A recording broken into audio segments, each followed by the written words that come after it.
Welcome to today's podcast. In today's podcast, I just want to talk briefly about the magic that comes with rain.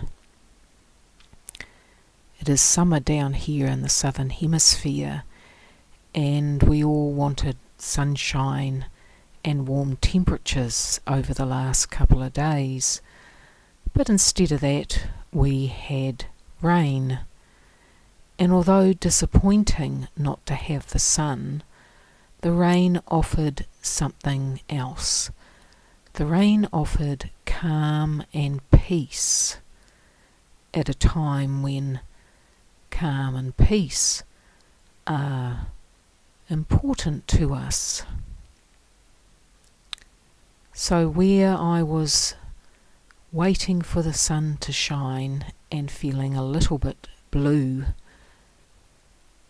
I ended up changing my mind about the rain on a summer day and how peaceful and calming it can be, especially if there isn't a lot of wind blowing things around. So I'm grateful for the rain over the last couple of days.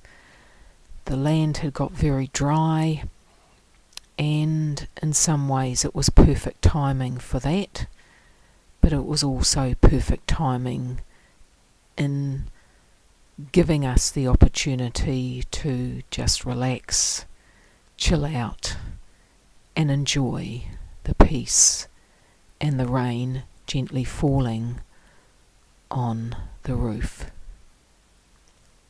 Thanks for listening. See you next time.